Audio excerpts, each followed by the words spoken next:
My mind is set, my grind is set, my heart on ice cold. I'm only here to even the score. Whoa. My mind is set, my grind is set, my heart on ice cold. We down right now, but did it before. Whoa. See from here we going up. Made the call, I shown up. Now the game is on up. Say my name is blown up. We up, we up, we up, we up, we up, we up, we up, we up. See from here we going up. Made the call, I shown up. Now the game is on up. Say my name is blown up. We up, we up, we up, we up, we up, we up, we up, we up. Hello, everyone, and welcome back to the Knighted Ones podcast, episode number 43. And yes, last week I got it wrong. It wasn't 43. It was actually 42. I did correct it in the comments, but sadly, I was one episode ahead. However, as a reminder, we are the only podcast that features a former UCF National Champion, a former UCF radio host, an ESPN analyst and hoops player, an infamous rapper, our resident influencer and IG star, shooting the breeze, talking UCF Sports. Remember to like and follow us on YouTube, IG, and check out all of the 70-plus teams and conferences on the College Huddle, which we are a part of and excited to be. Just dropped another Big 12 nugget a couple of weeks ago, and we'll be on an upcoming show. And some of our compatriots here, like Josh Lazar, may be making an appearance on a show in the near future. So we're spreading our wings. But for this week, we get to talk a little bit more recruiting. This was the last recruiting weekend before the dead period. So there's some exciting news about that. We'll talk a little bit about all these projections that are coming out, where UCF is slated to be and what everybody's saying. And are we a dark horse candidate? We'll also be talking about the Big 12 changing their name, potentially. Private equity in the Big 12. A little UCF basketball news. We had a prediction a little while ago about a certain someone, Johnny Dawkins, that came to be true. And then Josh may or may not grace us with his sometimes funny fact of the week. So without further ado, let's bring in the crew. Nobra, the producer, welcome to the show, my friend. Hey now. Hey now. And he got it right. See what happens? Like last week, you weren't here. I got the wrong episode number. I'm just lost without you, man. It's okay. I'm here to save everybody. Thanks, man. All right, give me a hair flip. There it is. All right. Next to the stage, Ben Stout with a new background. What's up? What's up? Couple weeks off. I'm excited to be back with everybody, and yeah, man, talk some UCF sports. It'll be great. Yeah. So like, hats off. We both have our themed backgrounds there. Mine's always covered by my chair. Nice. Can't go wrong with Merca and UCF Sports. And congratulations to your son for being a World Series champion. That's why we missed him last week. He was off watching his son be another stellar athlete. So we can't wait until he's at UCF in college. So, oh, he would love that. He would love that, and I would too. All right. Got quite a few years till then. Well, he might still play for Coach Wally. You never know. That'd be great. All right. And last but not least, but always last, my good friend, Josh Lazar. It was all a dream. I used to read Word Up magazine, Salt and Pepper and Heavy D up in the limousine, hanging pictures on my wall, every set attack, rap attack, Mr. Magic Barley Mall. I let my tape rock till my tape pop, smoking weed and bamboo, sipping on private stock, way back when I had a rhythm back lumberjack with the hat to match. Remember rapping Duke? The hard, you never thought hip hop would take it this far. Now I'm in the limelight cause I rhyme tight. Time to get paid, blow up like the no way. Born sinner, the opposite of a winner. Remember when I used to eat sardines for dinner? Peace to Ron G, Brucey Bree, Kid Capri, Funk Master Flex, jump above soft ski. I'm blowing up like you thought I would. Call the crib, saying number, same good is all good. And all if right. you don't know, now you know. Made a commitment to Eastern Michigan. I don't know if we are going to talk about that in the chat today. What? Eastern Michigan? What? Noah. Noah? Do you know Noah? He was going to go to Western Virginia. I remember his last name though, which is kind of. I remember his last name. No, bro. Are you turning tail on us? What's going on right now? Are you talking about Ben's Noah? Are you talking about Ben's Noah? We're talking about someone who just committed to Eastern Michigan that we are not saying his full name on the show. So let's just continue. Let's blow past this. No one. Okay, maybe it's just me. Okay. All right. Well, I guess you guys will have to figure that one out in the chat and hit me up. So, Nobra, this week, before I let you go, I do want to tell you. That Noah. Okay. Yep. We're not saying that on this show. Okay. I got it. It took me a minute. That was a double. That was a double that you just didn't get. It's okay. Because we have a Noah on the show, I was like, did Noah go from UCF? Is he transferring to Eastern Michigan or something? Like, what's going on right now? No. Noah Naysayer, I think, is what he uses in his Twitter. Yeah, Noah Naysayer. Gotcha. All right. So, Nobra, this week, you got to bring your A game with the scrolls at the bottom of the screen because last week was pretty hilarious. If you guys missed those, we can't always say what we're saying in the private chat, but definitely check those out. So, Nobra, bring your A game this week. I expect you to pick up and make fun of us this entire show. Gotcha. All right. Let's get started. A little bit of UCF football recruiting. And not just a little bit, but a lot of it. This was the last weekend, as I said, for recruiting before we go into the dead period. We had a lot of, we saved the best for last, really. We had some pretty big recruits on campus the last time we talked about recruiting last week. But this week, just right out the gate, I'm just going to go ahead and throw this out there. It looks like we may have 2 to 3 flips. And on top of that, at least another 2 to 3 commitments. So very successful week from what everybody has said. And let me just throw some of the names on here. Javion Hilson. If you don't remember him, he's from Cocoa. He's 6'3.5", defensive lineman, 235.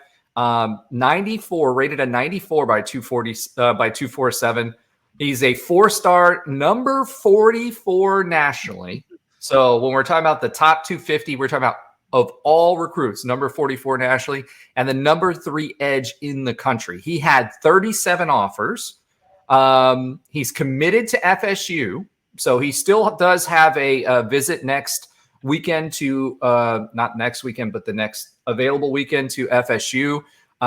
He's only taken 3 visits, and this is his offer list: FSU, UF, Texas, Bama, Arkansas, Colorado, Georgia Tech, Illinois, Indiana, UK, Louisville, LSU, Miami, Ohio State, Penn State, Pitt, Hughes, Tennessee, Texas A&M, and USC. Some of the interviews have him coming back to UCF for an unofficial visit. Obviously, he's out of Cocoa, and the guys that we already have on the team have been hitting him up and have been doing a little bit of hinting around. So I think at the very least, we have a good shot with Javion Hilson. So that's exciting. RJ Jones, 5'11.5", 165-pound cornerback from Vero Beach. He was firmly committed to NC State. He's an 86 3-star, but on 247, the number 112 cornerback, number 140 in Florida, 25 offers. NC State, Auburn, Florida, Illinois, Iowa State, Georgia Tech, Kentucky, Louisville, Miami, Mizzou, Pitt, West Virginia. And he just deleted all of his NC State commitment info. Why RJ Jones is important, not only is a good player in his own right, however, he is also teammates with another guy that we're trying to get, which is TJ Alford. He's a defensive lineman, 6'2", 210. He's from Vero Beach. He's a linebacker. He's a 4-star, and he's currently committed to Ohio State. Now, remember when I was talking about flips earlier? I'm just sprinkling that in there. Number 72 nationally. So we've talked about the number 3 player nationally, and the number 72 player nationally that was on UCF's campus this weekend. He has 34 offers: Colorado, FSU, Illinois, Auburn, Baylor, Duke, Florida, Georgia, Georgia Tech, Indiana, Iowa State, UK, Louisville, Maryland, Miami, Michigan, NC State, Ole Miss, South Carolina, Tennessee, Texas A&M, and West Virginia U. Now, these obviously, if you can count, that was not 34 offers. I don't speak that fast. I'm not like Josh with my rap skills yet. So, but the important thing that I'm trying to push out here is these are some big time players that we have legitimate shots at that are coming to UCF. This is not the recruiting days of old.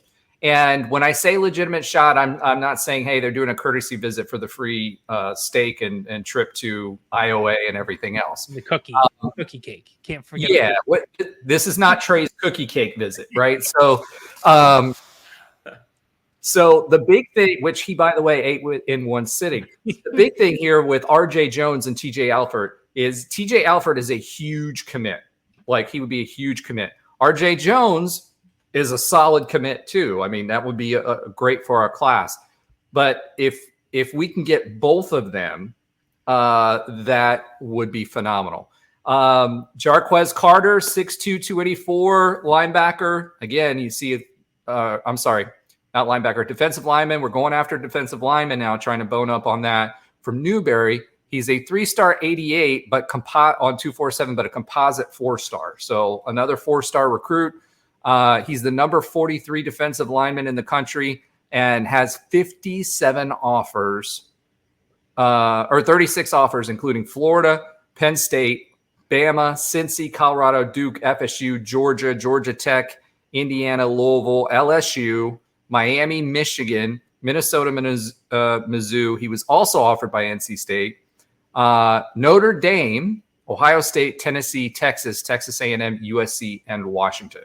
So again, this guy's a composite 4-star, but you can tell from his offer list, those are some heavy hitting names. We're not talking about, Vandy anymore. I'm sorry to Trey's era of the people that we were committing. We were trying to get to commit. And Trey, remember, was seriously considering Vanderbilt at the time before he committed to us. But we're in a whole different ball game. Amari Winston, 6 foot 1.5 inches, 254-pound tight end from Calhoun, Georgia. The only one from Georgia on this list. 4-star, number 90 tight end, and number 211 national. Again, another top 250 player. He had 39 offers. Texas, Auburn, Bama, Arkansas, Cincy, Colorado, Florida, Georgia Tech, Kentucky, Louisville, Miami, Michigan State, Mizzou, NC State, UNC, Ohio State, Ole Miss, South Carolina, Tennessee, Texas Tech, USC, Utah, Virginia Tech, and Wisconsin. And I'm not including those schools that I don't consider are recruiting on our level right now, just so you know. So obviously there's more 39. And yes, I am leaving some Power 4 schools off of those lists because, quite frankly, they don't speak to the quality of the player that we're talking about. These are just some, hey, we're going to send it out there because we kind of have to. But those folks, when you start talking LSU, Bama, Auburn, Ohio State, Michigan, Tennessee, Texas Tech, Utah, Wisconsin, those are big, big, big players. So number 12 tight end nationally and 90, right, up for his player rating. Charles Warden, last one on this list. And again, there were more folks on campus, but I wanted to focus on these guys because they are heavy hitters. Wade and Charles, 6'2", 185-pound wide receiver, trying to get some more wide receiver help from Palm Beach Central. 4-star, 4-star rated a 90. He's the 13th ranked athlete and the 34th ranked player in the state of Florida. 32 offers: Arkansas, Auburn, Florida, FSU, Georgia, Illinois, Indiana, Kentucky, Louisville, LSU, Miami, Michigan, NC State, Penn State, Tennessee, A&M, and West Virginia. So those are the guys that I want to focus on this week. Every single one of these guys are expected to be impact players. And if what I'm hearing is correct, that we got 2 to 3 flips, 2 to 3 of those guys may be UCF Knights coming this fall. So what are you guys' thoughts on that? What are you guys' thoughts on recruiting in general? I mean, it feels like we've got the Miami part of winning the offseason correct. We'll see about what the season holds for us, and we'll talk about that a little bit as well. But I cannot say this strongly enough. These are some heavy hitters.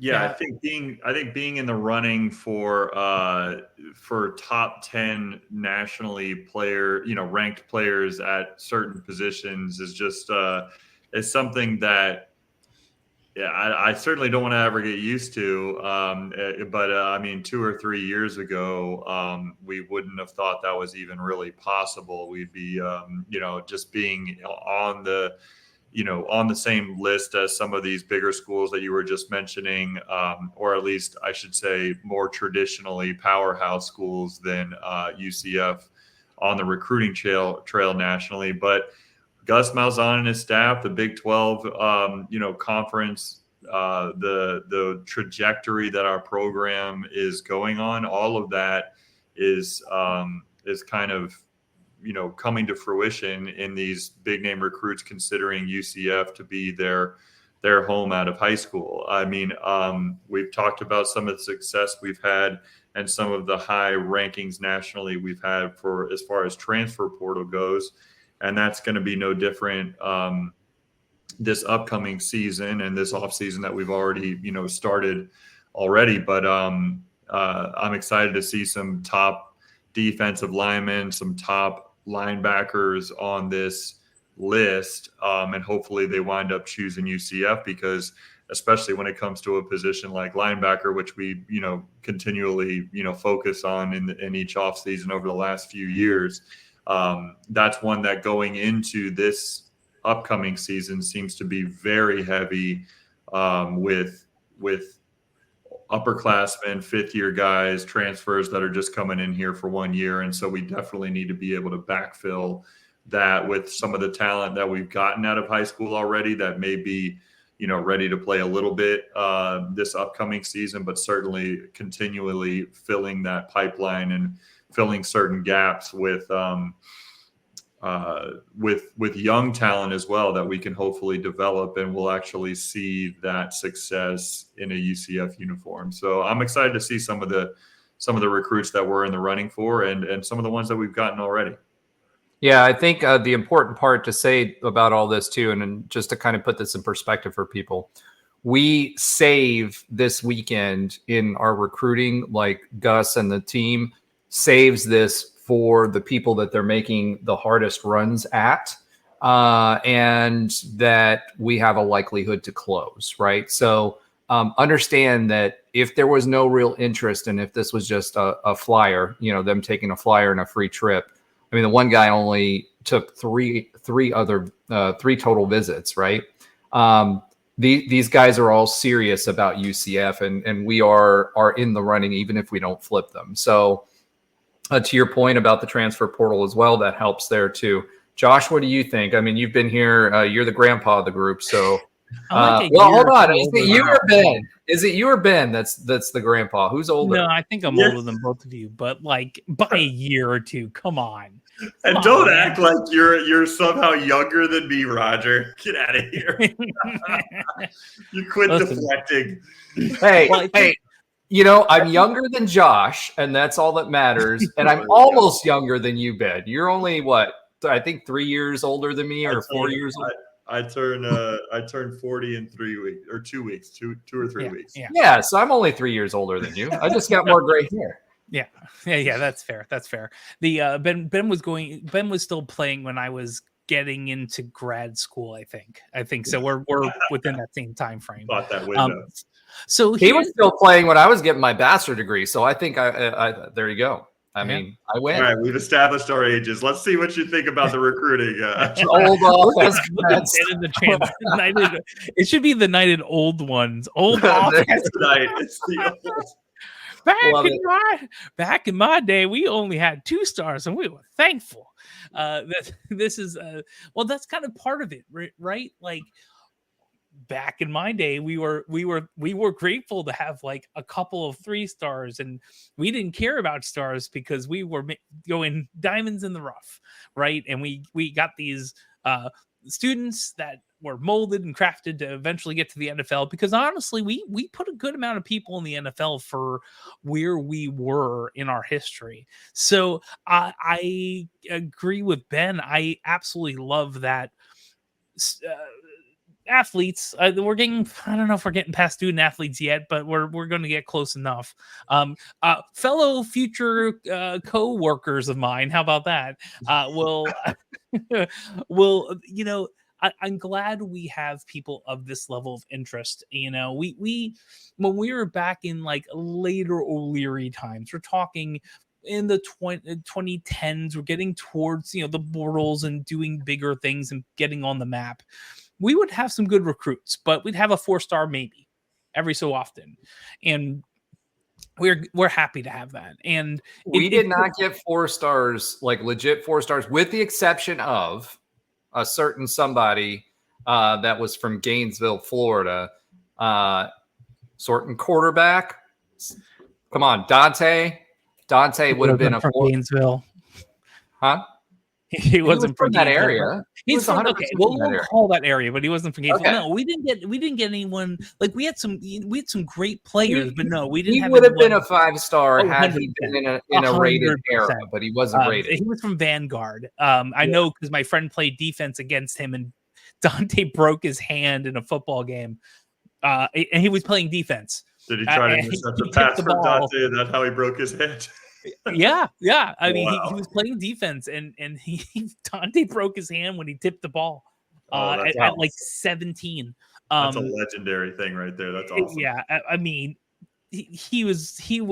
When we have for those of you who don't remember UCF back at that time frame in the late 90s, when you see recruits that look like they're already grown men. That was Dante when he was 17 and 18. You're like, that doesn't, you are a very large, muscular human being. He was huge. Anyway, be very careful with where you're going with that, because I was waiting for it. I was waiting for it. Oh my gosh. This is not war chant. So anyway, we have this great group of young men who are really interested in playing football in the atmosphere that we all have created, from donors to former students, current students like Noah, to alumni, to the athletic association, to the Kingdom Nil. This is what we've all built from administration. We've all built this together, right? And we've created an environment where these young men are interested in joining. So that is really what I'm excited about all of this. And I don't want to rest on the laurels of what we already have. I'm hoping it'll happen year after year, and we keep working together as this UCF family to do it. So I'm excited to see what happens, but I don't want to be like Miami and off-season champions and not winning a darn thing for 20 plus years. We got to change that part of the narrative. That was something we were going to talk about a little later. One thing I do want to say too, I do think that this recruiting staff that Gus has put together, and Gus himself, if we inserted another coach into where UCF is today, I don't feel like we'd be recruiting on this level. I don't think we would be here yet, right? It would take a lot longer for us to climb the proverbial ladder even within the power conferences. So yeah, we have the Big 12 logo, which we needed. But kind of like what we talked about last week, we've built the infrastructure to play the recruiting game like an Alabama does, or like an Auburn did, or a lot of these other larger schools. So we've got that brain drain has been dumped into our recruiting game, and it's certainly been moved up. And I don't know how you guys feel, but I don't think if Gus Malzahn had not been here, I don't think we would be here yet as from a recruiting perspective. Yeah, I mean, I agree. Not only, I mean, obviously because of where we were at when, that second year of Heupel, like where it just seemed like, man, who are we actually going to bring in here? And then certainly I think Gus has done such a good job of what you just described, building his staff and kind of around him. And somehow, while he's an older coach, like he's been around for a long time, he seems anyways of like figuring out so many ways to like stay relevant with the high school recruits and like, current and certainly seems to be able to relate to them very well. Along with, of course, and more, maybe even more importantly, his position coaches and the recruiting staff that he has put together. But also, I think what Gus Malzahn does so well, in particular as the head coach at UCF, is he sells the kind of future of college football mantra really well, and I think that he sells that message and that mantra really well because he truly believes it. I mean, I think that was he's talked about since his first press conference of like the reasons why he was excited to accept the job and excited to be here, and I think that he works every day to like make sure that mantra is reality. Like the future of college athletics, the future of college football is here. And so that part of it, I think he does a really good job of. And so that's what we're seeing, with all the nationally, ranked recruits that we're getting and the national rankings that we're receiving with our recruiting. I think it's a shoe game, bro. It's a shoe game. And the fact that like Christy Malzahn puts a poll out there and says which one should he wear, like to the fan base, that level of engagement is kind of what we were getting with Danny White, right? Yeah. And with him leaving and then TMO coming in. I think Terry Mohajir has made a concerted effort to let Gus be the brand for UCF football. Now, if Gus were to leave at some point, let's say that Arkansas job opens back up, and I'm not speaking it to existence, but let's say he decides to leave, what happens then, right? So I think from an infrastructure and recruiting infrastructure perspective, I think he's built something evergreen there. I think that if he were to leave, I think that stays. But the brand of UCF football, that will be interesting. And to your point, too, one of the advantages I do think he does have is that he came up in the high school ranks. And he was a very successful high school football coach for a while. So he knows, a lot of what these kids are interested in. And when NIL came out, he was one of the first coaches, unlike someone like OSU's head coach, who dove straight in. I mean, selling player shirts, like wearing them to press conferences. You remember the Bowser shirts and all that other stuff. I think that's important. And the one thing you always hear is that it feels like family, and it's not cliche, right? Feels like family, and that he was a real dude, as like Gus Malzahn likes to say. He's a real dude. Like everybody feels like they don't pressure them, they don't try to snake oil them. They tell them which is a lot like George O'Leary did back in the day. That was a lot of the same comments of his staff. Is hey, this is what you're going to run into. In George O'Leary's time, it was, we only want you to recruit once you're 100% ready. We don't want you to go on other, other visits. But here, Gus Malzahn is saying, and his staff is saying, hey, look, we care about you. Go do your thing. We know you're going to go do your thing. And that pays dividends in the transfer portal. But more importantly, people start to catch on and they understand, hey, look, either you've either got my best interest at heart or you don't. And I think that's what connects so well. And that's where you get those family comments from, is because it's not about the recruits and their families leave feeling that it's about them and not necessarily about UCF. And regardless of what their decision is, they're still going to back them. And then, they did a really good job of that at Auburn. Christy was really involved with the recruits back in Auburn, and she's kind of reprised her role, although she's taken a step back since her illness, in helping to do that and build that family type culture. And the guys that are there, the recruiters that he's brought in, they do a really good job of that as well. Josh, did you have anything else before we move to the next topic? Moving on up to the next topic. I wanted to comment on the Arkansas thing just real quick, and only to say that I feel like now more than ever, Gus has done a good job of setting the foundation and building the brand of UCF, and everything that Josh mentioned as far as, and you, Roger, as far as building the brand of UCF, like we've all contributed to that, right? Like, and the atmosphere and everything. But I just feel like if that were to happen, Gus were to leave the program for any reason, I feel like now at this point, UCF becomes a really, really hot job in college football. I mean, I mean, obviously we can't quite yet, maybe a few years from now, we can't quite compete on the coach's salary, like to the nth degree, like a Texas or Oregon or whatever can compete on it.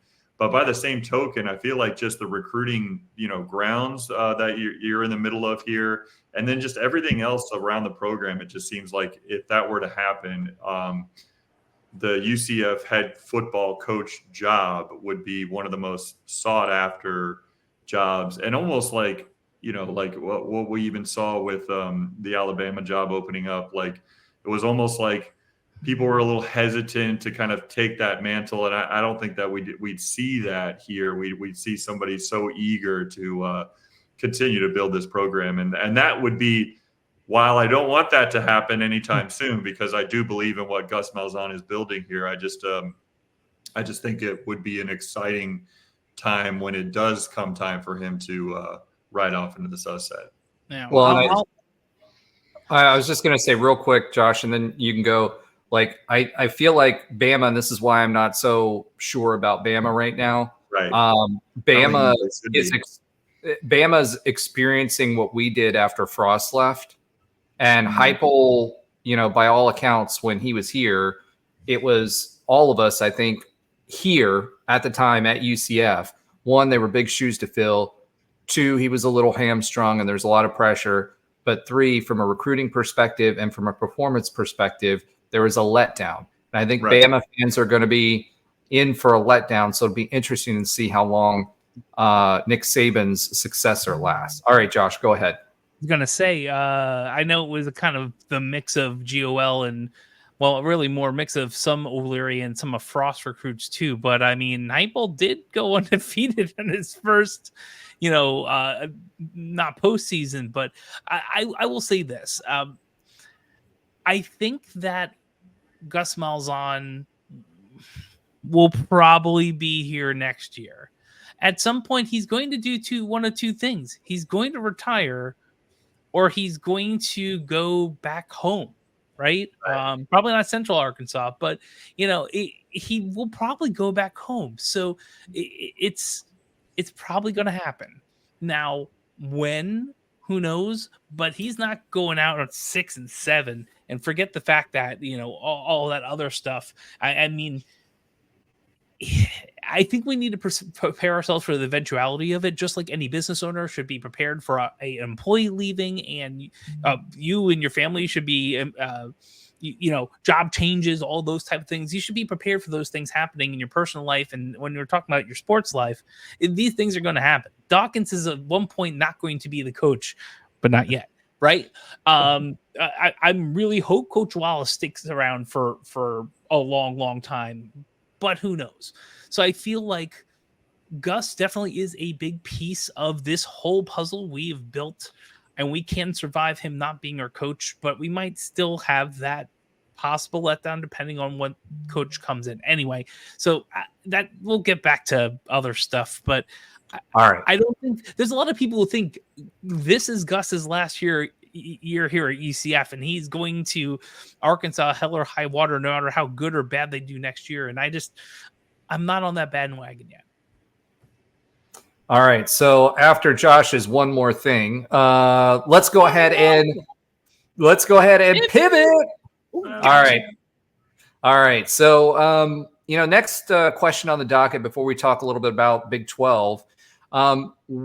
A lot of the preseason pundits are now coming out with their predictions. That's a lot of P's in one sentence for UCF and where we'll be. So, most of them are settling right around like 6th through 8th in the conference. And remember, our conference grows again this year with the PAC schools. So it'll be not 14 schools, but 16 schools. So that's six we were thinking, or seven we're thinking, wow, that's kind of middle of the road, middle of the pack, but it's actually slightly above. Everybody is saying they don't know what to expect from the Big 12 this year, and I think that's 100% accurate. And most of the pundits and a lot of the folks have us ranked in the 40s this year, which I think comes to a surprise, or as a surprise to most UCF fans, because we said earlier on in one of our previous shows, where do you expect? And of course, me being the black and gold branded till I died in the wool UCF fan, I expect us to go undefeated. Do I really expect us to go undefeated? I don't know. We'll tackle the schedule again as we get a little closer to the season, but I feel a lot better than where I did before. I also feel like a lot of people don't understand the type of talent that we brought in. Most of them are saying we're the dark horse candidate. On3 just had a podcast recently that was talking about us as a dark horse candidate. What do you guys think? Do you think being ranked in the 40s is fair? Do you see us as a dark horse candidate? I think it's possible. I think it depends on how everything comes together, right? We have the quarterback that is in the absolute mold of what Gus Malzahn wants, and that is the engine that he needs in his offense, right? Again, JRP, love him, seems to be doing great in Pittsburgh right now, and probably will get on a practice squad. And he was a good player when he was on the field. If JRP is on the field every single game, we're not 6-7 last season. And what else has Gus really had? I wouldn't even say that. I would say a healthy JRP. We would have seen a lot more out of this off. But last year, we put up yards. We were number 8 in yards last year. Yeah. But what we didn't do is score. We went in, horrible in the red zone. We were 42 points per game under Heupel and under Frost, right? 38 to 42, depending on which year we were talking about. But this year, and I think the concern offensively is, can we finish in the red zone? What do you think? Well, you can finish, as unlike what most people think UCF stands for. And that's why I say it depends on how this all shapes out. KJ is the prototypical quarterback that should be able to run over people, right? You then have what, we're 3-ish deep on running backs that should be able to be both that scat back shifty type of player and bowl you over. And I was going to say Jonathan Davis, but that's some people might remember Jonathan Davis in the audience. I'm just going to run the heck over you type of player. We have, there's a much better example of that in UCF too, but still, go farther back. Well, there's a few, there's a bunch. Kevin Smith. Yeah, he was a little bit of both. He would lower a shoulder, but I think Jonathan Davis felt like a bowling ball when he was out there, and in a really good way. So run it back, no pun intended. We have these pieces. We're 3 deep on wide receivers, and maybe someone will merge as 4, right? And Burdell is one of them. So we have all of these pieces, and if they merge together and the line holds well, we have a lot, and I know it is. So, but that's why people are saying this. They see what happened last year. They see what's coming in. They know generally how Gus Malzahn offenses work, and they're trying to connect the dots for us. That's what I feel. Now, what happens is a whole nother story. But it seems like we have all the pieces together. It's how they mold, and if people. Important people stay healthy. I think that Brown helps us with the quarterback situation. I think my biggest concern, honestly, is not even that. I think the reason why we are ranked where we are is because we didn't score enough points. We only averaged 28 points per game, I believe, last year, or somewhere close to that, right? And I think offensively, why we are where we are is because of that. And, we've got to your point, we've got two 1,400-yard rushers plus Miles Montgomery. And not to mention the kids that we, recruited that were high-level 4-stars in the running back room in the last year and the year before that haven't seen any playing time yet. So there's a lot there. Ben, it looks like you want to say something. Well, yeah, I mean, I agree with what you're saying. I mean, I think one of the reasons, it could be scoring, the scoring woes, I guess we've had where we couldn't quite, finish drives and compete in the red zone like we wanted to and like we have in the past. Also, obviously, we've had, we haven't been able to stop the run very well last year. That certainly, and so when you look at this season's roster, as far as some of the deficiencies we had last year, you kind of look at it like, did they improve upon those things?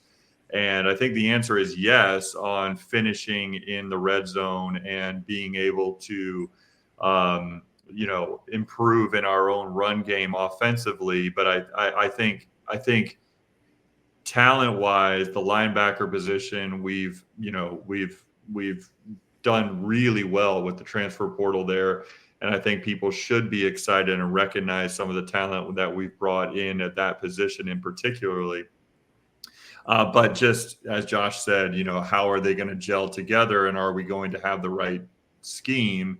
Are we going to have the right discipline in order to stop the run next season in the Big 12? And then just on top of that, I think that's just in general, right? Like I think one of the reasons why. I think those are the reasons, like as you talked about, Roger, is like those are the reasons why we're like ranked where we're at. Like people don't quite know about us, but I think people are recognizing the amount of talent that we retained on our roster and the amount of talent that we brought in. And it's where they're very comfortable with calling us a dark horse candidate because they're like, wow, I mean, this is an extremely talented roster on paper. And so it's very, it's kind of simple and easy to call us a dark horse candidate because, if we perform to our talent level, then those who kind of predicted us as having an outside chance of winning the conference kind of look smart in that situation. But it's hedging their bets, calling us a dark horse candidate because if we don't quite live up to that expectation from a talent perspective and it doesn't quite come together the way that we expect it to as UCF fans, I think it's, that's kind of hedging their bets on saying, well, luckily for us and our predictions, Utah and Kansas State were as good and consistent as we thought they were going to be as well. So there you have it. Now, the other thing that's exciting about, I think, the way that we're viewed nationally and within the conference, though, is that we're certainly not like a Cincinnati where like just no one's talking about it. Like no one's talking about certain teams in our conference. They're just getting lost in the mix. Yeah, I think the big thing for me, and I'll take a couple of things that you pulled out of there, right? So for one, the dark horse conversation, I think we are a popular dark horse pick for a couple of reasons. Anybody in the Big 12, if you're talking about a 16-team league, right? Anybody in that top 6, 7, 8 really has a shot at being in the championship game, let alone winning it, right? So I think everybody agrees that we should or could be the dark horse candidate that comes in and wins because we have a legitimate shot at doing that. With the transfer portal, just like high school, remember, about 30% of the players that come in will be starters for you, right? So again, we all get excited because these are all 4-star guys that are coming in, or you've got like Ryan Davis who comes in from Georgia and all of that stuff, and that name brand's there, right?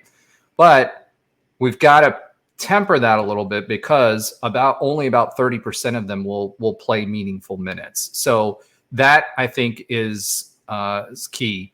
The other thing that you mentioned that we were talking about was scheme, right? And I think Josh said this about scheme. So that opens up the door to the question of the Ted Roof effect, right? So One of the things that the On3 podcast that was talking about us said, one of the co-hosts there really didn't like Ted Roof.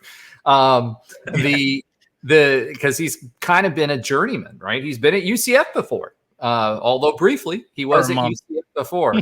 He was, though. He was hired by UCF. He was on staff. Now the thing about it is, he comes to us from Oklahoma, but he's kind of been the guy that head coaches call to clean up defenses. And what I mean by that is he's been the guy that they've called in to clean up the fundamentals. So, for example, he's well known for tackling. Nakai Martinez, who's not with the team this year, had one of the highest missed tackle rates in the entire country, right? So Ted Roof has been brought in specifically to clean up the fundamentals. He's also, and we've alluded to it here, we're going to see a different defense this year, and it will also not be as plain vanilla, right? So this guy does know football, and he's been hired by a lot of people.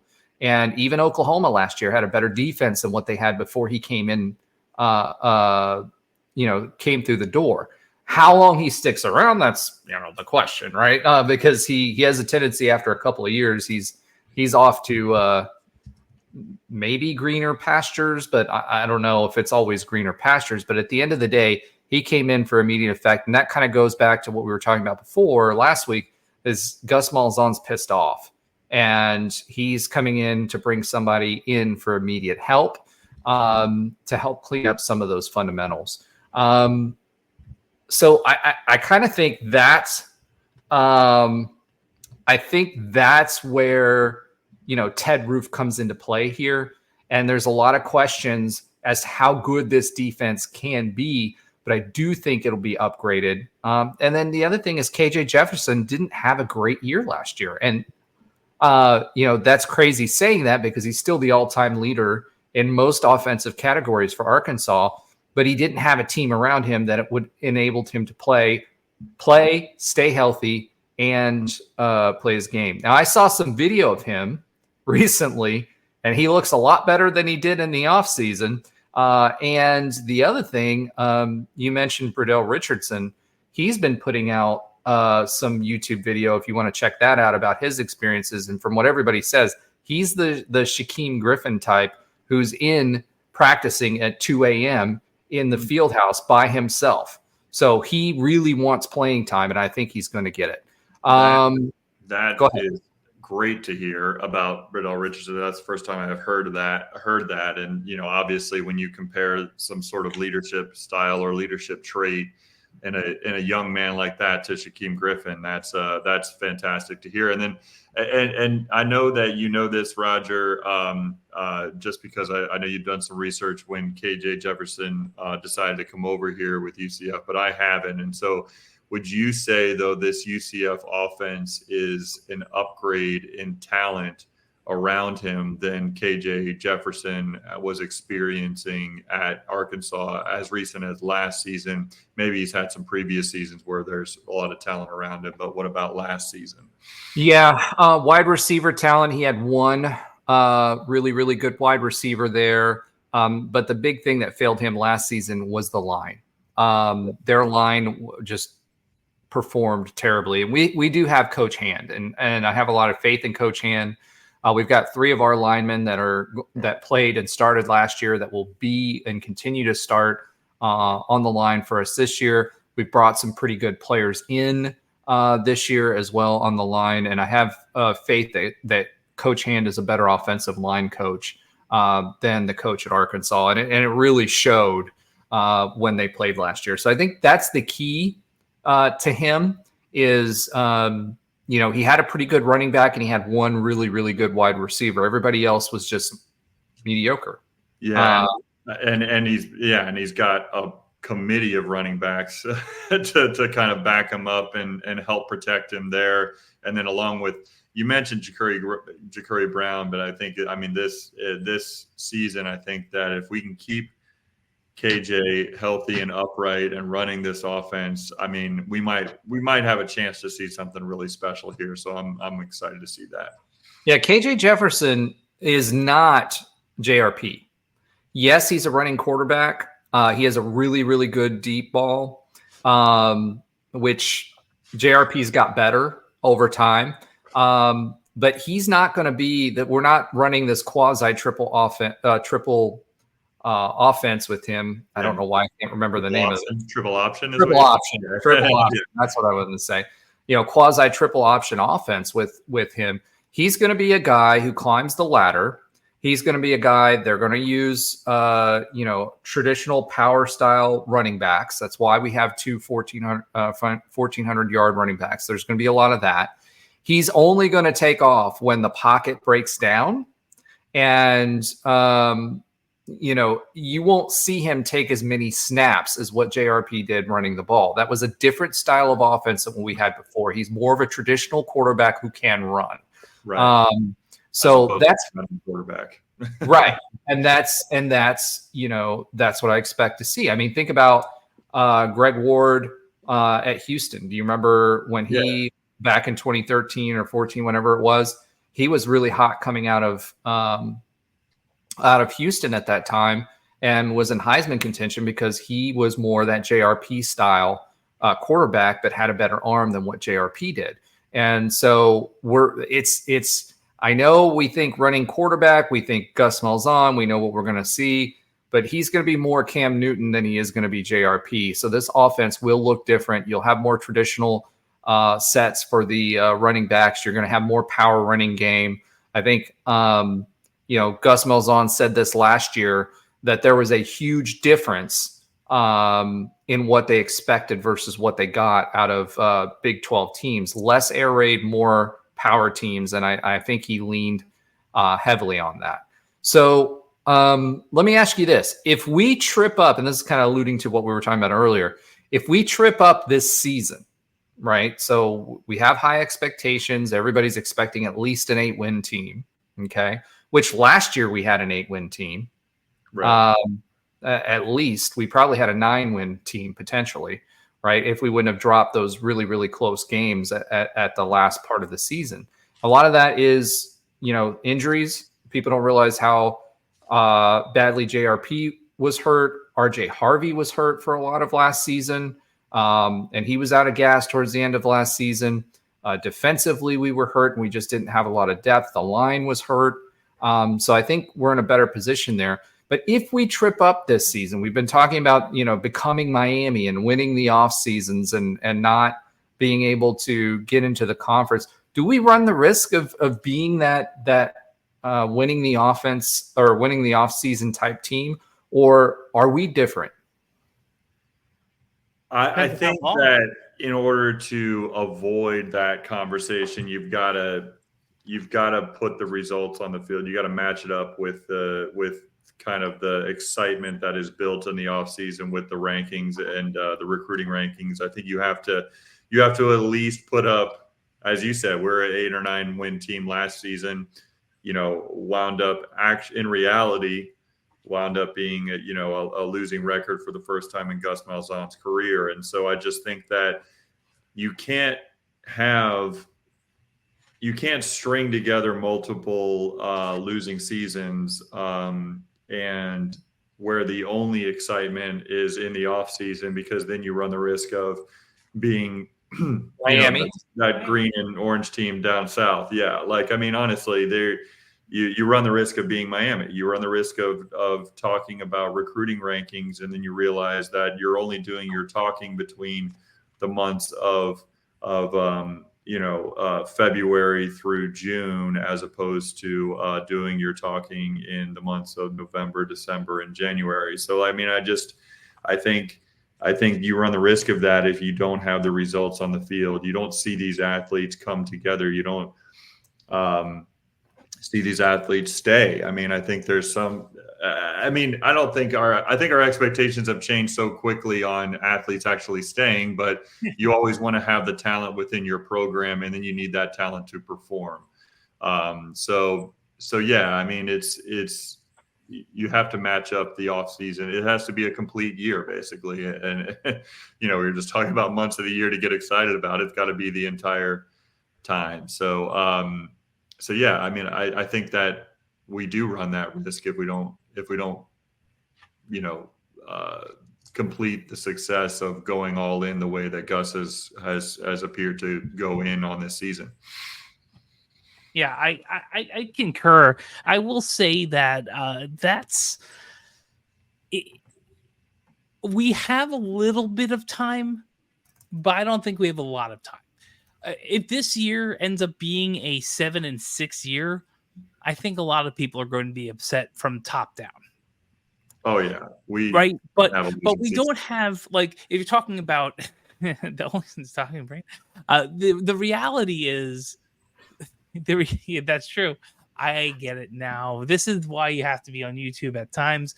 Okay, so here's the deal. I know we're referencing Miami, but see, Miami has been the off-season champions since the 80s, when they actually were on field champions, and we have time to be off-season champions for a while. But I just feel like this is really, we've already pushed all the chips in. We have ace king suited maybe, and we feel that's all right. That's a good enough hand. We could hold up against pocket jacks.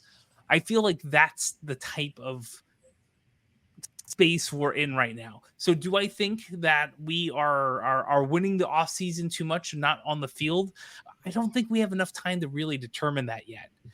But in all fairness, it's going to be a really long off season if we're not getting to like 9 and 10 wins. I feel, which this is not what our expectations for when I was going to school. So I can say it now because we're doing the podcast and we have high expectations for ourselves. That's great.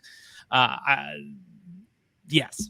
So I feel like we have more time to be off-season champs, but I'd love us not to have that, even think about that moniker. How about that? All right. I don't want to be the off-season champs. That's not UCF's brand. We are just simply the champs. Just like we are the UCF Knights, not the Golden Knights. We are the champs, right? So that's where I think we should be shooting for. All right, so let's go ahead and pivot again. So pivot. All right, there it is. The Big 12 this week said that they are in negotiations with Allstate, the Good Hands insurance people. Allstate, please give us a little extra there on the side too. We'll go ahead and become the All-State Knighted Ones if you want us to.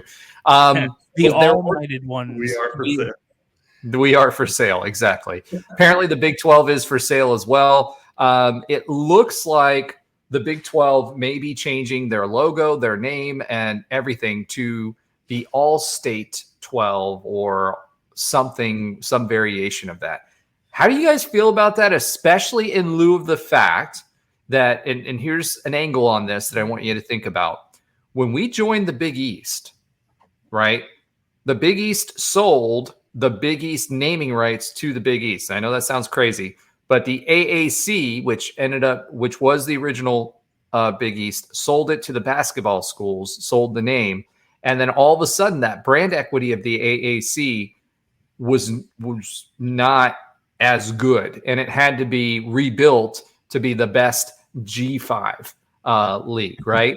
So I think there's some danger if we I don't like it for UCF if we move away from the Big 12. I think the Big 12 name needs to still be involved in the conference's name. If they just change it to the All-State 12 or something like that, I'm not going to be happy at all. And it's kind of crazy that this is our second year in and now we're having this discussion, just like the Big East, right? So I just feel like the brand equity around the Big 12 name, it needs to kind of stay. It needs to be incorporated into whatever a affiliate partnership would look like with Allstate. What do you guys think? I agree wholeheartedly. I joked in our text chat, just like the big All-State conference. I mean, are you kidding me with this? Like, this is insane. Well, I mean, the All-State kind of works because we've got a lot of states involved from all over, right? No, I get that. It's just I agree with you. Well, we've talked about it in previous shows. We've talked about it amongst ourselves, just how like the names of these the names of the conferences don't matter anymore when you've got California schools joining the ACC or, things like that, because it's called the Atlantic Coast Conference and all of a sudden you've got West Coast schools, considering joining them. So like there's they joined. Yeah, no, I mean, Stanford, exactly. UCF. That's what I'm saying. Like Stanford is, in the Atlantic Coast Conference. There literally couldn't be further from the Atlantic Coast they possibly could be.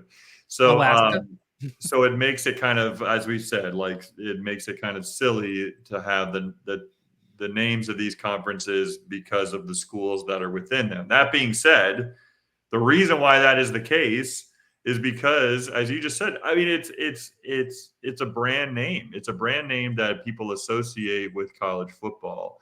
And I understand that everything is for sale right now in collegiate athletics, but it's like to change the name. I think it hurts the schools within that conference, and to change it far away from. Now, if you want to do some sort of hybrid, like the All-State Big 12 Conference or something like that, I mean, I think I'm more for that than injecting or literally changing the name to a brand name like that, the naming rights to it, because everybody's used to that with stadiums and used to that with arenas and basketball. I could see a lot of All-State commercials that are played nationally highlighting the Big 12. So I could see that being a net positive for us. So, for example, if you're watching an SEC game or an SEC championship game, there's a lot of All-State commercials out there. Right. If they co-brand with the Big 12, I could see that being an advantage. But I agree with you that I wouldn't want the Big 12 to go away as part of the name. And I'm sure if you're All-State, you want like the name to be completely changed. But I hope that where they land on these types of talks, I hope that where they land is the All-State Big 12 Conference or Big 12 Conference brought to you by All-State, whatever it may be, but like having All-State even being the top but it's still remaining as Big 12. I think that would be, Nobra did chime in. Nobra did chime in, and he did say that it was the All 12 Conference. Sounds kind of cool. I don't know, because that almost reinforces the all 12-year-olds sit at the Thanksgiving kiddies table in the Big Three, and I don't want to have any opportunity there. At that point, what's in the number? Like I don't know. Like if Big 12, well, it's a brand. It's a brand. It's not the number anymore. I mean, the Big you're just deciding which is more important to the brand, the word big or the word 12. Like no, it's the history that's associated with that brand and all of those historic, Red River rivalries and all. The Big Eight, though. And they used to be the Big Eight. So which number or which word is the Big 12 has been around long enough that it's established its own brand. Think about the Big 10 as another perfect example. The Big 10 doesn't have 10 in their conference, but their brand means something. You associate Ohio State, you associate Michigan, you associate certain rivalries with that. And I think the Big 12 is the same, even though with Texas and Oklahoma leaving, I think you still have, Oklahoma State and Texas Tech and even Baylor at this point. Because remember, Baylor wasn't in. They got left out of the Big 12 when they merged. Houston got left out of the Big 8 when there was a merger, right? TCU joined later. But now you think about Texas-centric schools, and I think that is where it's changing. But the Big 12 in itself is a football brand based on the success that it's had in the past, even if the schools aren't the same. Well, I'll say to Nobra that all 12 will never happen because that's not the brand name of the company. The company's not called All. It's called All-State. Like I say the one thing that they will not compromise is paying billions of dollars to cut their name in half. Like that's not happening. So like it's not going to be the All 12 Conference, as cool as that sounds. It would be the All-State Big 12 conference or the All-State conference or the All-State 12 conference. Like, it's going to be a complete babe. Yeah. Just put me in front of all and just put like the Big Baller Conference or something. I don't know. We could do that. I don't think the Ball family has that money, or at least the elder has that money. I disagree with all of you. And when you're talking old off, all right, hold on. That is an old man. All right, so we lost Josh there. I think he had some technical difficulties. Yeah, here's the old off. Old off is like you still think we're talking about, what used to happen years ago and people caring about this stuff. I'm going to quote the famous Rod Tidwell: "Show me the money. Show me the money. Show me the money. We need money." And but I think I agree with you, but I think that there's some things that you just don't give up on. I think there's too much cachet. Show me the money. Bro, Wolf of Wall Street, bro. Just if you want to bring in that kind of stuff, bring in the Wolf of Wall Street, right? There are certain things you just don't give up. So, I feel like there's a compromise here. And if it's the All-State 12, it's the All-State 12. I actually do like the All-State with the Big 12 logo. I've seen I think it would look awesome. That I like. And I think that's a good question. Is the brand the name Big 12 or the XII swirl? Like when we joined the Big 12, did we put big up there? No, we did the 12 with the XII in the stands in the basketball arenas. I agree with you. I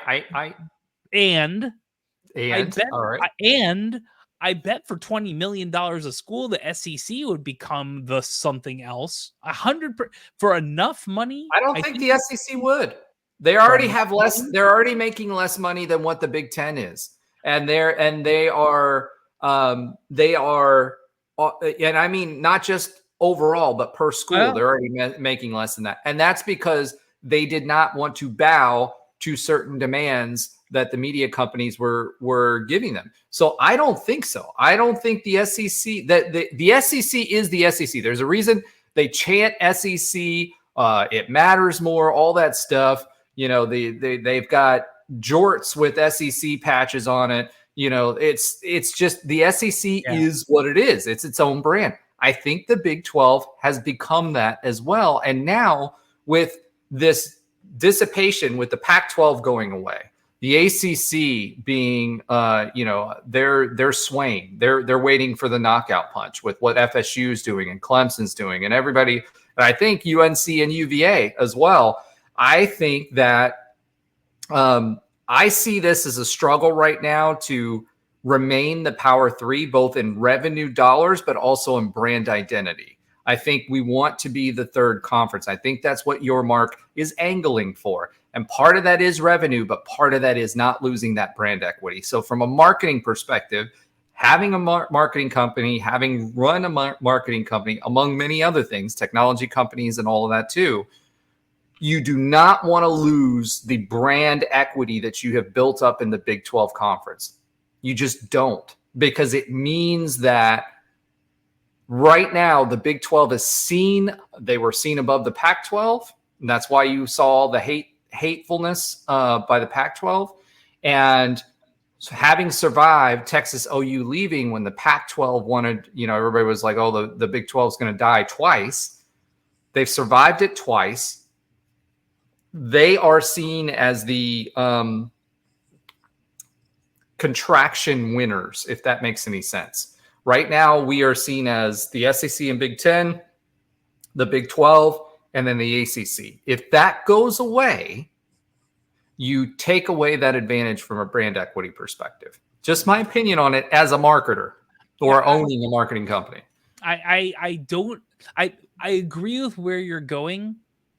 Show me the money. I still think that we are, you want to hold brand that's good. I'd rather have 40 million more in the bank to get. Yeah, but I think to Allstate, is it more to Allstate? Let's look at it from Allstate's perspective. Is it more valuable to have the Big 12 presented by Allstate versus just the Allstate conference? I think in college football, 100% more valuable to Allstate, in my opinion, to have it be the Allstate 12, because what's going to happen on ESPN and SportsCenter when they're talking about the conference, if it's the All-State Big 12 conference, everyone in the media is just going to shorten it to the Big 12. They're going to just continue to call it the Big 12. All-State is going to be dropped off of that if they are just a latch on to it. So I think if you're All-State's, if you're that company and you're going to pay a whole lot of money, I think one of your bigger sticking points is that you do need to insert your name into the actual, changing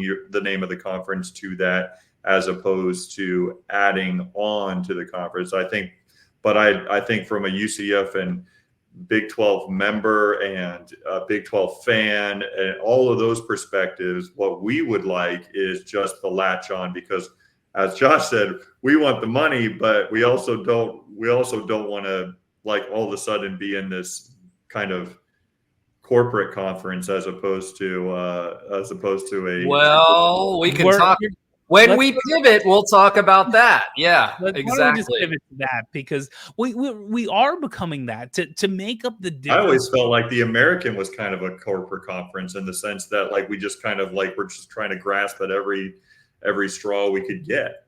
I feel like the American was it was less about being a corporate conference, I think. And that's why I say I didn't agree with giving up the Big East name either, because the Big East had brand equity, whether it be from the 80s basketball to the 90s basketball, all that airtime that ESPN had put into it, people knowing the name and where they go to. And then you go to the AAC and nobody ever knew who was in the AAC. I guarantee you, if you said the Big East, people would have known who was in the Big East. So I'm sorry. I have to disagree with both of you on this. I think it's actually more worthwhile. One, from a contractual basis, I don't know, these media partners bought a brand. They didn't just buy a group of schools, but there's brand equity in that Big 12 name as well for the media partners, being Fox and ESPN. I don't know if they would allow that to happen. Two, I just feel like All-State loses. Right now, the Big 12 brand has equity. If you eliminate the Big 12 brand and just name it the All-State, whatever football school conference, I think you give away that brand equity. I think co-branding is more valuable to All-State than just naming a conference. That's just my opinion on it. So, all right, Josh is focused on something, so I'm just going to go ahead and pivot. Speaking about, there you go. Speaking about a corporate conference and truly being open for business, as Brett Yormark has said, the Big 12, big news this week. Also, private equity is now becoming involved. We've heard about it with FSU, and everybody scoffed and made fun of FSU about possibly leaving, using private equity to move out of the conference that they're in and do the buyout for the grant of rights. And that's a whole nother conversation that we're not going to go down because we're talking about the Big 12 right now. The Big 12 has officially is exploring getting PE or private equity funds into the Big 12. So what does that mean for those that aren't familiar with PE? Well, PE is usually when someone gives you money and invests in you for a percentage stake ownership of the company, and that gives you the right to an equivalent percentage of the dividends that come from that company. So what's being talked about right now? Well, the Big 12 conference is considering 20% of the conference, so giving up 20% ownership of the conference for $1 billion. Okay, so that means that they would get 20% of conference dividends and value for $1 billion. Now, in business world, the challenge with PE is that they usually, when they become involved, they like to throw their weight around, right? Their goal is to own as much of your company as they can, so they'll get you. I know this, I don't mean for this football show to become a business lesson, but this is important because it impacts UCF. What their goal is to give you money, right? encourage you to grow, make you go back to them for more money, and take more and more ownership until they take control of it. Usually at that point, they're trying to buy it for either the sales that you have or for the contracts that you have or whatever, and they want to return within 5 years. So the Big 12, this is a slippery slope, right? But they're offering 20% of the conference for $1 billion. From the GOR perspective, first question that comes to mind for me is one of the reasons Utah signed was because we had a shorter grant of rights. They did not sign the 99-year pledge that UCF did that said, I'm going to be part of the Big 12 conference for 99 years. They did not sign that, right? And they have been very boisterous about saying, hey, look, we are where we are right now, but we definitely don't want to close the door for anything else. So how does this impact Utah? Because if I'm the CDC, which is the name of the company, I do not want, if I'm going to give you a portion of that $1 billion, I don't want you leaving. I need to be able to recoup my investment. And that means those current brands of schools need to be in the conference. And that's going to be longer than 5 years in this kind of deal. So right now, the grant of rights runs through 2031 for Utah and the Big 12 conference.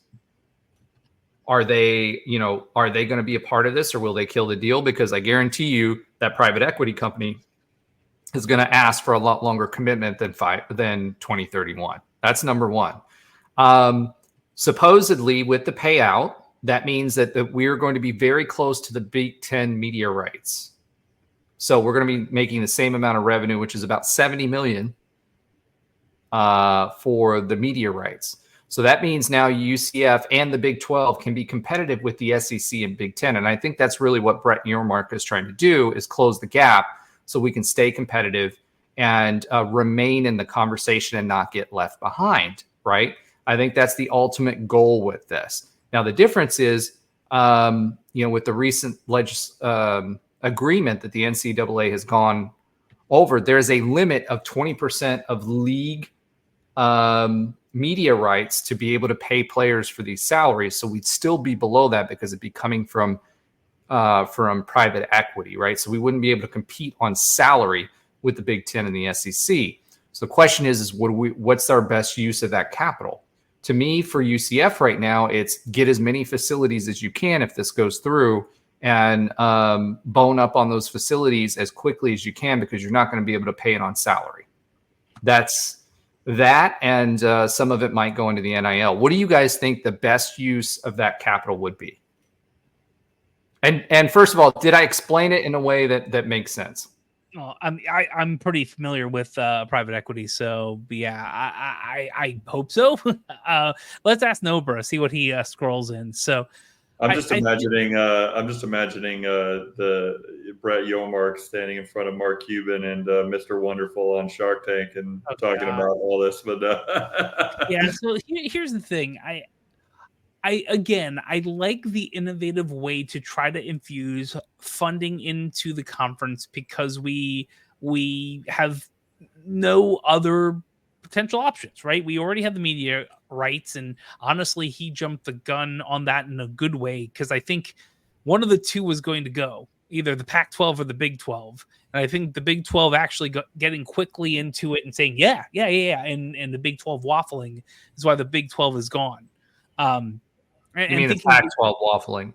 Pac-12, sorry, yes. The Pac-12 waffling and thinking they can get bigger and better when there was the blanket or whatever was pulled out from under them. So because of that, we're in a good holding pattern. I think there's only like 7 years and a look in after 5 or 4, which is good. But again, show me the money. How are we going to compete at a higher level? So I'm not loving it for the same reasons that others probably feel. And typically, nothing private equity goes really well for the company who is being leveraged with it. But to me, it really depends on how much of a control and interest they have and are able to push upon the conference. If it's, we have these other companies in our portfolio, and I think the portfolio that that presented it was from Luxembourg, if I remember correctly, or somewhere over in Europe. So if they, I don't know if it was Luxembourg or Switzerland. I can't remember. yeah. So But it's not the Middle East. You've heard a Yes. lot about that with Live and all that other stuff. Yeah, It's not the yeah. Middle East. It's yes. Busta Rhymes had a song about that. So I would say there is. I'm interested. I'd love to know more details. If we were to get some of this money, I mean, you have to put it into the things that would help us as a sports program sustain.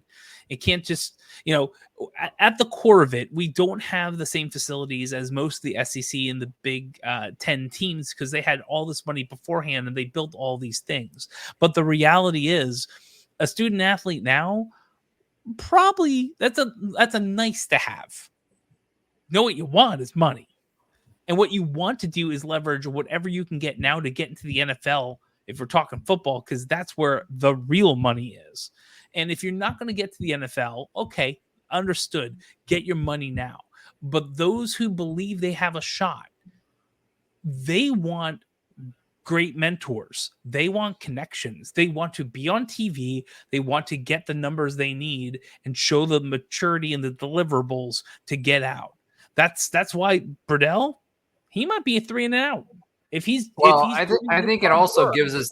I think it also gives us the leverage. It gives the schools leverage to pay higher amounts for those coaches and to be actually be able to compete for that, because you can see how much of a difference we said earlier that Gus Malzahn makes for UCF recruiting, right? Yeah. Think about that. And I honestly, where I think this is all going is I think Brett Yormark realizes that there's a race to 3. And I think he's positioning himself for capital to buy ACC properties. I think he knows that FSU and Clemson is a foregone conclusion. We all know that the media companies have said, even to the SEC, we're not going to pay you anymore to acquire any more brands. So now they are going to leverage this cash as the Big 12 conference to be able to leverage the media buyouts to be able to acquire the ACC schools. I think this is in business terms, you've got White Knight, you've got a leverage buyout. I think more than anything else, this is a leverage buyout per se of the remaining ACC brands that will be up for auction when FSU, and it's not an if, it's when FSU and Clemson leave. So that's what I think this is more than anything else. I think it's less about evening the playing field for the schools. I think, Brett Yormark's job is to think about the Big 12 conference and making sure that it's solvent and his job is not in jeopardy. I think the sweetener for the schools is, hey, you're going to get paid a little extra. But what he really wants is that extra capital to be able to acquire more schools. That way, whatever that bottom line number is, right, for the number of schools in a conference, because there's going to be a maximum on it, and whoever gets left out gets left out.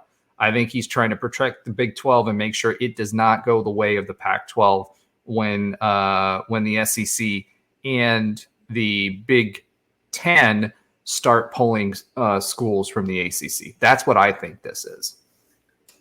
I mean, you guys have said a lot, and you guys have said it. We always say a lot. That's the problem. Well, on this topic, you guys are a little bit more versed than I am on it. But that being said, I do agree with you on as far as where we should spend the money. I think I would just slightly alter the word facilities and just alter that to infrastructure in the athletic department, in the sense that, like, not just build. I'm not just talking about buildings here, like making sure that we have enough. I mean, like, enough staff to make these athletes. I'm just going to drop the word now. I'm going to drop the word student now. These athletes, as comfortable as they are, as they possibly can be on campus, and make their life better, because I do think that matters just as much. Well, maybe not just as much, but it's a pretty close second to I understand what you're saying, Josh, like, NIL and getting money and getting yours now. And like, you don't know if you're going to be there next year and all that stuff. Yes, it's important to these athletes, but they also have to live on campus. They have to, or live near or on campus. They have to be with their teammates every day. They have to be with their coaches every day, their advisors, and anything that money can do to help make that life and that reputation of UCF even better for those young men, and women. Like, I think it's a really good thing and a good source to use that money for, especially if it's, based on the new rules of salary cap or whatever you want to talk about. We kind of have to spend that money elsewhere. So that's kind of my main thought on is to make sure that the infrastructure, which is, there's no surprise that it's lacking compared to even other Big 12 schools, they've just had so much of a head start. I mean, and that's what I mean. I agree with you. I mean, I'm not saying that that's a surprise to anybody. It's yes, because of all the reasons that we could go on for another 45 minutes about, but the infrastructure of UCF athletics program is lacking compared to our conference mates, and this money would allow us the ability to upgrade that and potentially upgrade it quickly. So I'm all for that, and I would agree with you that that's where we would need to put that money if it were injected into the UCF athletics program. Yeah, and the big thing, to Josh's point, and my point, as far as control and PE, right, being involved. The big question I have is, how much control do they have over their over the conference now, right? So, this is going to put an impetus on the schools. You either perform and you're helping build the brand so that it returns more on its investment in marketing dollars and commercials and all the other ways that the Big 12 can monetize the brands that are under its umbrella. Because ultimately, if do they have control? I mean, here's a real question.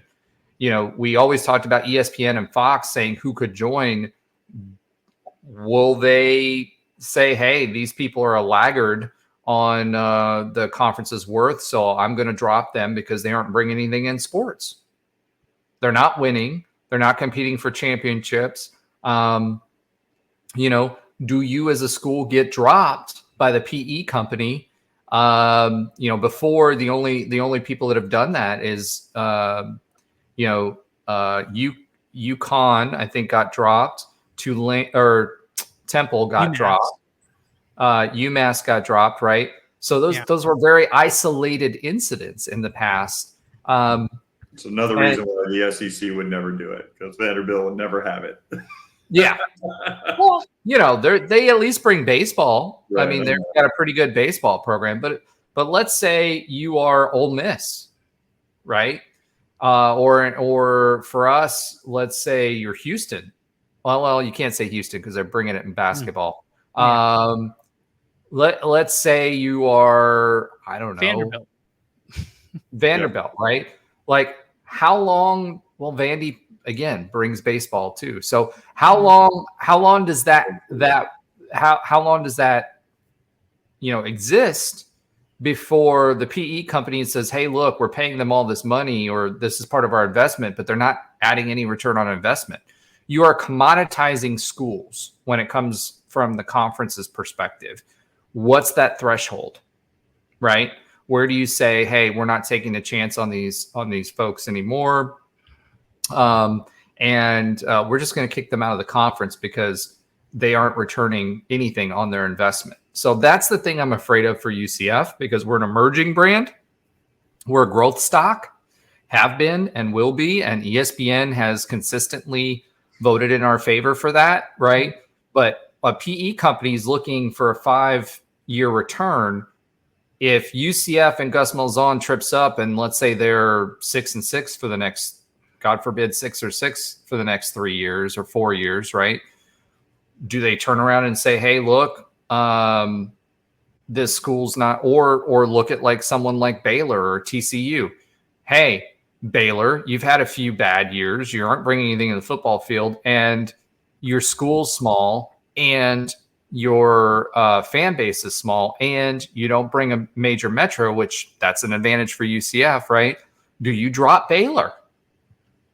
The idea that the identity of individual schools versus conference, and I'm not saying that they would do that, but I'm just saying that's an open question, because they're thinking about it. It's their job to make the highest return on investment, the PE companies, that they can possibly make. And traditionally in the business world, they will make decisions that make the most money for their investors. Those portfolio managers will, versus they don't care about college athletics. All they care about is their return on investment. And if it makes more sense to get rid of Baylor, to do that, why would we keep them? I think UCF's actually in a better position for that, but I'm thinking, like, how much influence do they have over the decisions? And that's the danger for the Big 12 conference, right? And that's why I also think it's advantageous for all the teams in the conference, because typically this is cyclical over time as far as performance is concerned, right? Schools have some great years, have some down years, whatever. They're going to be on a time clock, and they're going to be under pressure to perform. So it's going to be really, really interesting to see how that works. And, the schools are going to want some longer term commitments for themselves as well, to make sure they protect themselves from that as well. So it's going to be really, really interesting with PE involved, if they are involved. And is it a short-term gain for a long-term detriment for the individual schools in the conference? And then how much of a say do they have in the decisions of the schools? That's the other question. UCFAA, right, is a separate entity that's part of the conference, and they're the ones signing the conference contracts, right? So what if UCFAA doesn't perform well, and then all of a sudden we get booted? Are they signing their own death warrants or potential death warrants? There's a lot more questions when you get PE involved, because now it's a business decision. It's not about college football anymore. And I think, to your point earlier, Ben, that's the challenge that you have when you're dealing with professionalizing college sports. Right. Josh, there's a totally new playing field. So we'll see what happens. I mean, it's a lot of talk right now. We'll just have to see. I mean, and to your point, Roger, what does 20% mean? Yeah, there's so many variables that we can only theorize, right? We need a little more concrete, and that's really where I think we're at. The idea is interesting enough to show us the money, right? And we should figure out what we get for that money, because, like you were saying, we might be giving up a little too much. Perhaps. Yeah. It's all about the control. That's my concern. Whenever you're dealing with PE, they're in it to make money for their fund. They're not in it for the good of college sports. So that'll be really, really interesting. All right. So let's go ahead and pivot again. I have a feeling we're going to pick up that topic again later on. Something right up Ben's alley. Our resident Dawkins proponent got. I'm just joking with you. We talked about what was happening with all these guys being signed. Mustafa TM being an example. All these other guys being signed and not hearing anything about the contract and knowing that they were going back and forth. And when we were having those conversations, we said, hey, we feel like it's going to be around $1.8 million and about a 2-year deal. Well, the contract has finally been autographed and is public. Johnny Dawkins was signed through 2026, 2027. He had $2 million in 2024 and 2025. up to $2.2 million in 2026 and 2027. The details were finally hashed out on Friday. So as we suspected, Johnny Dawkins had not agreed to an agreement while all of this was happening. I think they had a agreement in faith that, hey, we were going to extend them, and he felt confident enough about it that he was able to get some fairly good players to campus. And I do think also the fact that he was able to get those players to campus is a reason why this contract was signed. If he didn't have Mikey Williams and some of these other folks that he had that he was able to convince to come on campus, I don't think he certainly wouldn't have gotten $2 million or $2.2 million. I think he would have been closer to 1.6 to 1.8. So the details were hashed out on Friday. According to the contract, the base salary is $500,000 with a guaranteed annual compensation of $2 million for this upcoming season. That increases to $2.1 million in 2025, 2026, and $2.2 million for 2026, 2027.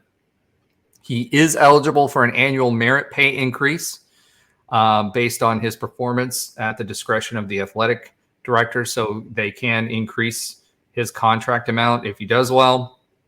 His buyout is 50% of his guaranteed salary, or $1 million this upcoming season, and 0% for 2025 to 2026. As we said, it would be favorable with the buyout, with regard to the buyout when we talked about this. The final year of his contract is also not guaranteed. So this was, I think this was that third year was the sticking point, right? I think that was the sticking point. And I think that final year not being guaranteed, I think they probably front loaded his other 2 years in order to be able to negotiate the buyout down, and also to be able to negotiate. He got a higher salary for the first 2 years to offset the fact that his contract is not guaranteed for the quote unquote third, although he would have gone into this next season with a contract. He is eligible for performance bonuses up to $500,000 per year, and academic bonuses up to $10,000. So if he starts putting this team together and they start doing well, not only will he earn himself a longer contract, but this was a show me contract. This put UCF with no buyout in the second year. They said, you show me next year. And I think that's what you're seeing. I think that's what you're seeing. This was when I see these contract terms, I think about Johnny Dawkins trying to secure part of his future, and UCF saying, show me, because we're not showing you any commitment beyond those 2 years. So very, very interesting. Ben, any thoughts on that from your perspective and from a player's perspective? I mean, although we know that, it's basically a free market as far as players are concerned now anyway in basketball.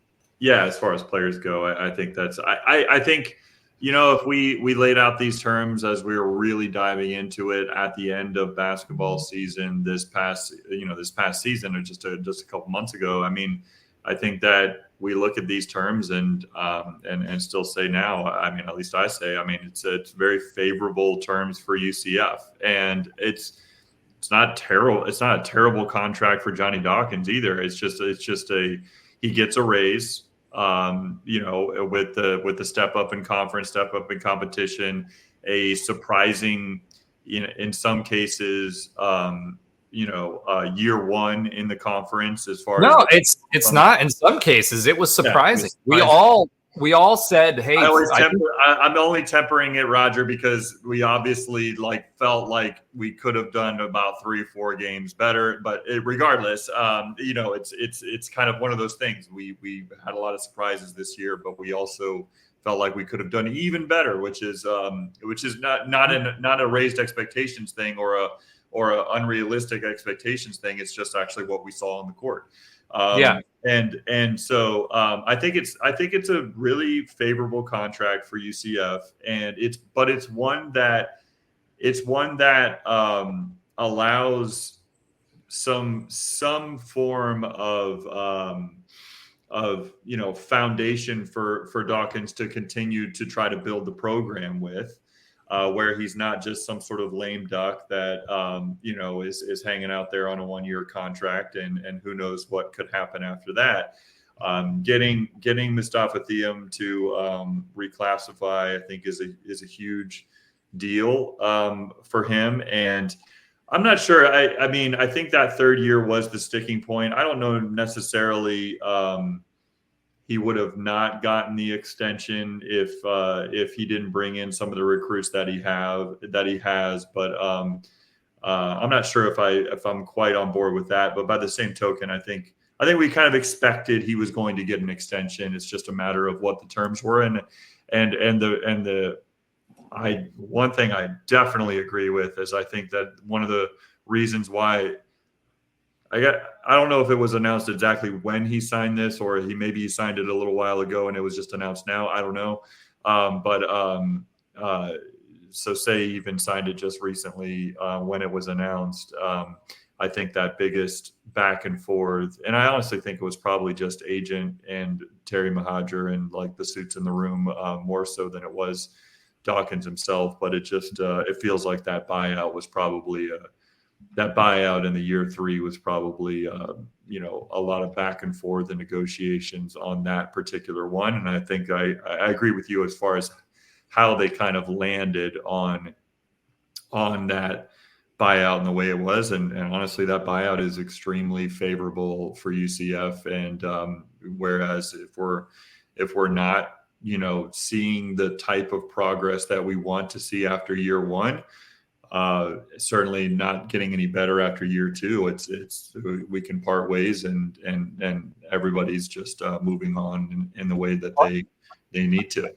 I think the timing part is interesting for a couple of reasons. I think for Johnny Dawkins' representation, it behooved him. He got more leverage for 2 reasons. One, the longer it goes into the season, the less coaching candidates that were out there for them to be able to choose from. So that gives them more leverage, right? And I also think the fact that he was able to bring in the recruiting class that he did this year was also leverage, right? Because it said to them, hey, look, I've got your first 5-star on campus that's going to sign on, right? And that's huge in itself for our basketball program. Let's not diminish that, right? Right.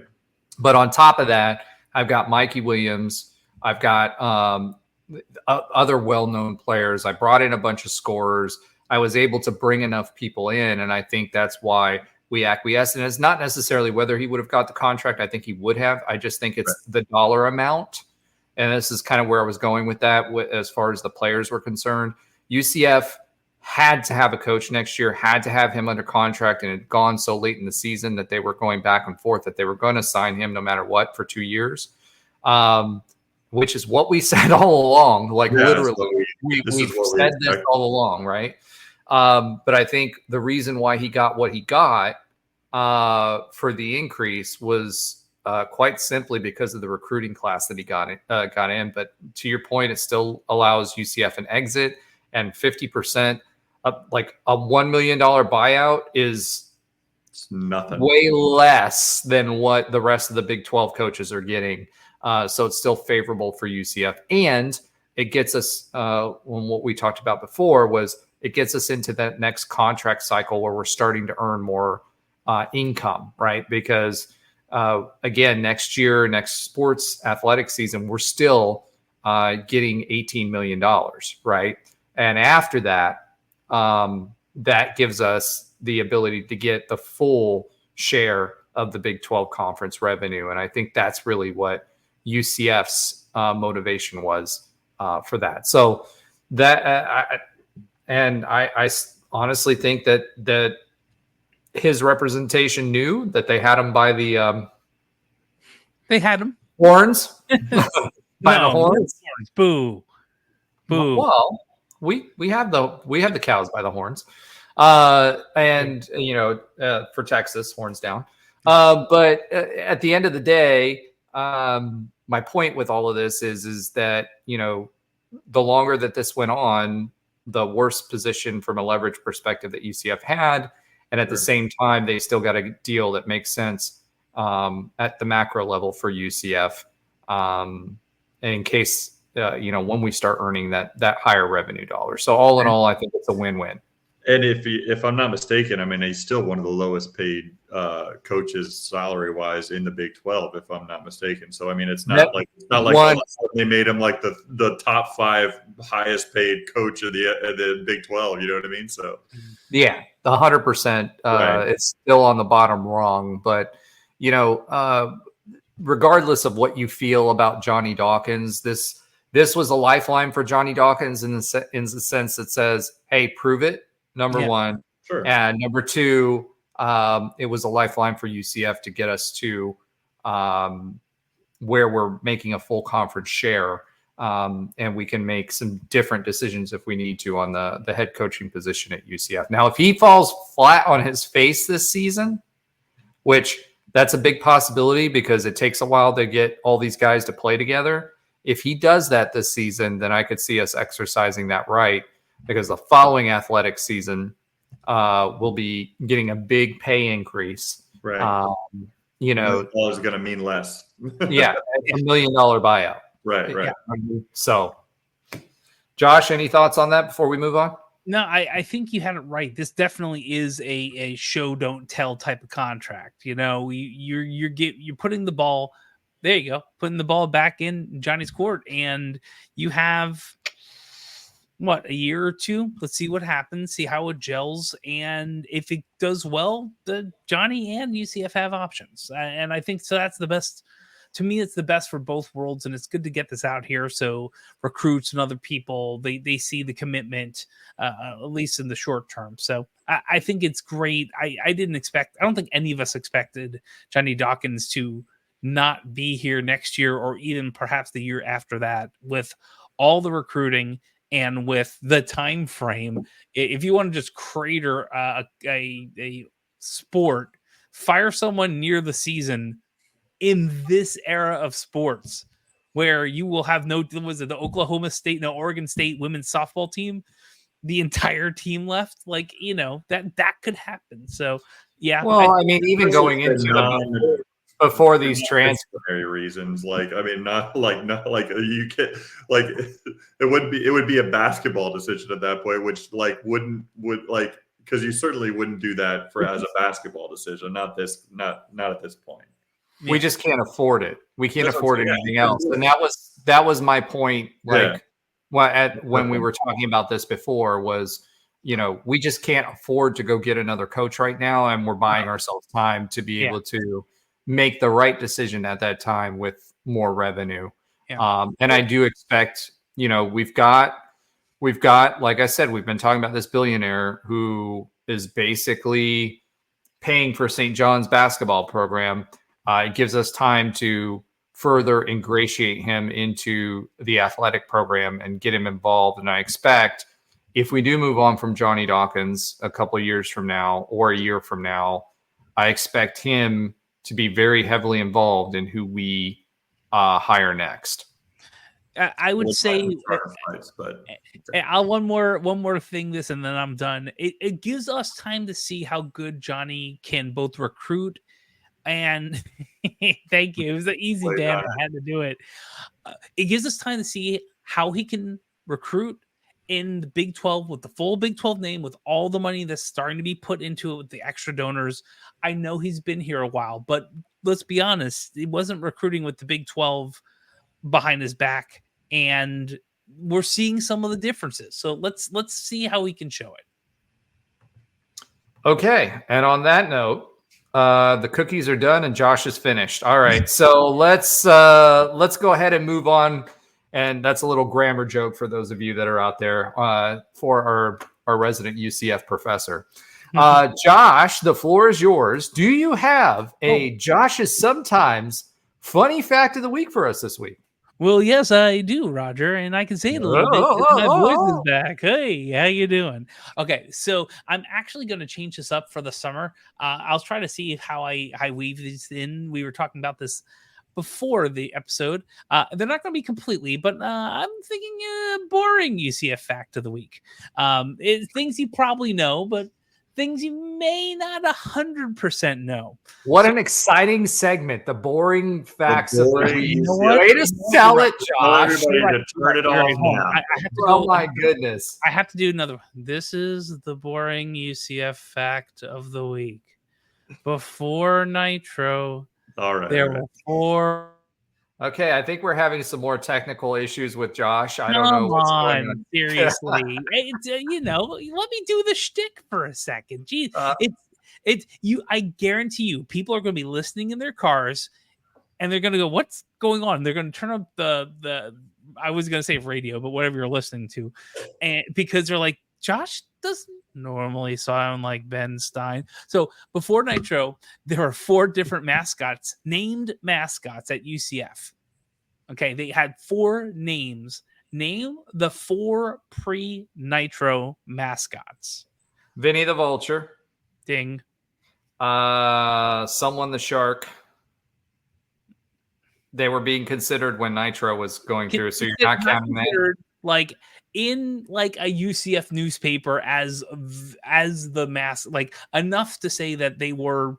You've heard of these. Okay. There's only one that's iffy. All right, so Vinny the Vulture for sure. Yes. I got nothing. There's the most obvious one. There's one that's obvious. Is it like wasn't there not a squirrel one? Is there literally a Citronaut or like Johnny Citronaut? Well, yeah, Citronaut, obviously. Yeah, Citronaut. Okay. I'm sorry. All right, I'm out. Costanza exit. I'm out, guys. All right, so we got Citronaut and Vinny the Vulture. That's all I know, dude. Okay.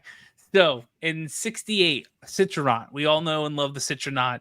The first unofficial mascot. I'll let you down, Nobra. I'm sorry. Okay. Vincent or Vinny the Vulture, right? Vincent the Vulture, inspired by the vultures on campus, proposed by a night nurse at the campus health center, but never officially adopted. But, these were names that we heard of, so we'll give that. Did you know that before we got to Nitro, we had 2 other night names? We had the Knight, or Knights of Pegasus, or Knights was the mascot of the student vote in the 70s. And then debuting in the 80s, Sir Wins-A-Lot was the night-themed mascot for Nitro. So, not quite interesting, but I mean, it's Sir Wins-A-Lot still better than the Stanford tree. I mean, I love the tree. No, I don't. Oh my gosh, how do you love the tree? It's literally like the worst Christmas tree outfit that you would ever see. Right. Have you seen the tree do ridiculous things? It's like Western Kentucky and that blob eating things. The Hilltopper dude. Yeah. I love it. It's fun. I love the tree. Well, it couldn't be any worse than the Golden Hurricane, though. I'm just saying. God. That's like golden emoji, right? I'm trying to figure out. I was wondering if you were going to a rain shower or something. No. Because that's what I think of every time I see that. It's a golden swirl poop emoji. I mean, it's what it is. I agree. All right. No, this was worth it. Nobra said Roger's not a fan of grade school Christmas plays. 100% true. And Christmas trees to go along with it. Because literally the tree looks like it was made by a grade school I love kid. it. I don't know. I love it. It's I like that. I like the Rice Band that does things that are not offensive, but like to taunt the other teams when they know they're going to lose in football most of the time. I love those small scat bands that just do fun stuff and annoy Josh others. Was a fan of Glycerin as well, I heard. Yeah, well, I didn't think he was. Yes, my name is my middle name is Ebenezer. But yes, I did not know if you wanted to include Glycerin because it was like a co-mascot. Well, it wasn't before Nitro. That's the only reason why I didn't try to guess. Yeah, because Nitro and Glycerin were at the same time. Right. I mean, you could also consider. Oh gosh, what's the little mini horse? Why can't I think? Nugget. You could also consider Nugget, which, by the way, Nugget's awesome. I love Nugget, So keep Nugget away from the glue factory and keep Nugget as part of the UCF brand. I agree. And to the glycerin point, the concept of a partner to Nitro, yes. What they made, and I was on campus. I have a picture somewhere of me and Nitro and Glycerin at Spirit Splash on the stage somewhere, wet after being in the pond. And I don't know where it is. It'd be physical. I'll have to see. But I mean, it was not good. It was not good. But we'll see. Yeah, it's poor execution. Right. It was a good concept, though. Yeah. So as you can tell, we do not have any quick updates on the UCF Sports that Alan does not watch this week. One, and I remissed that I didn't say this, but let me say this to everyone. One, happy Father's Day for those of you that were celebrating this past week. Alan is in Europe donning his UCF gear, so I hope he has a great time. We will see him hopefully next week. I did have to do the show notes, so if you have any complaints about that this week, you can complain to my inbox. Make sure that you're checking us out on Instagram, Twitter, YouTube, any of the podcast channels that you like to listen to. Remember, we're always more entertaining at either 1.5 times or 0.5 times, because if you ever watch this on 0.5 times, we sound really drunk. So outside of that, I just wanted to say, make sure you like, subscribe, hit us up with comments if there's anything that you found engaging. I really think this PE thing is going to be a big point of the conversation moving forward, and what it means for UCF and the Big 12 Conference. Go Knights and charge on. There we go. Hit it in sync. It's tearing